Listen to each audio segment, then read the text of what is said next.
அப்பா உனக்கு நகை வாங்குறதுக்காக பணம் கொடுத்தாராமே, அதை வாங்கிட்டு போலான்னு தான் வந்தேன் ராதிகா.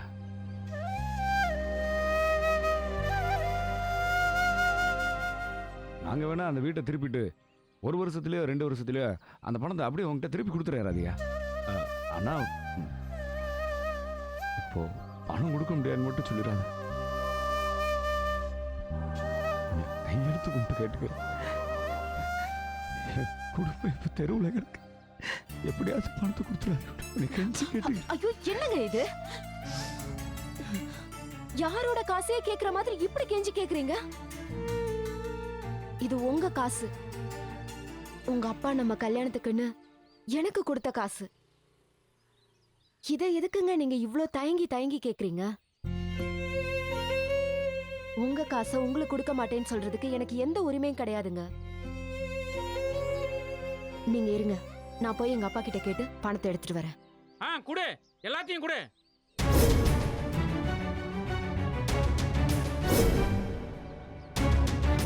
இந்த வீட்டுல இருக்கிற எல்லாத்தையும் கொண்டு அவன்கிட்ட கொடு.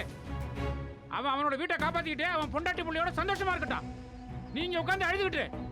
அப்பா என்னப்பா நீங்க இந்த நேரத்துல இப்படி எல்லாம் பேசிக்கிட்டு? நீ கொஞ்சம் அமைதியா இருக்கியா?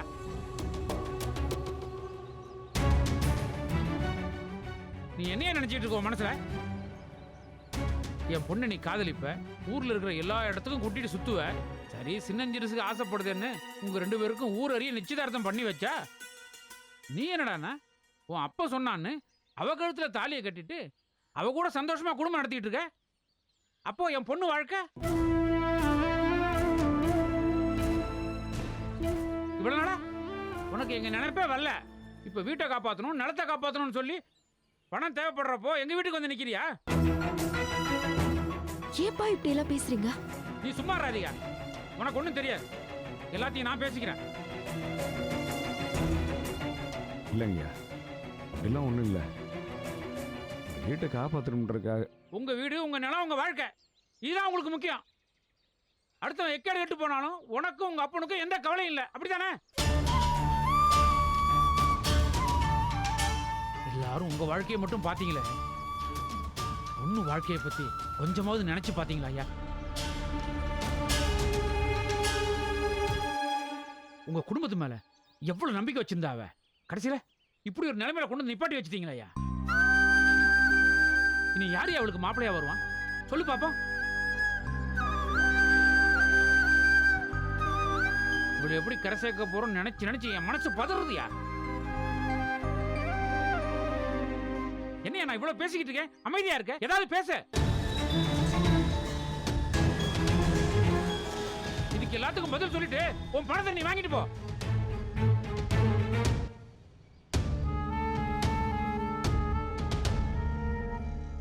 சரி விடு, நீ எங்க கிட்ட கேட்ட பணம் மட்டும் இல்ல, உங்க வீட்டையும் இடத்தையும் மீட்டு உங்களுக்கு எத்தனை லட்சம் தேவைப்படுதோ அத்தனையும் நான் தந்து தொலைக்கிறேன். ஆனா ஒரு கண்டிஷன்,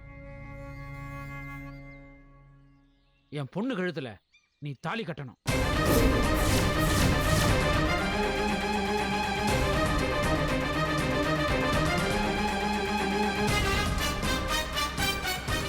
நீ முதல் தாரமா கட்டினவள விவாகரத்து பண்ணணும்.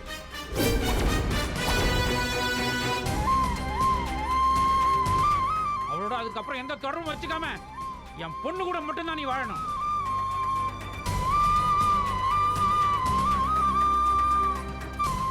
இதுக்கெல்லாம் சமாதானம் சொல்லு, உனக்கு எவ்வளவு லட்சம் வேணாலும் அள்ளி தரேன்.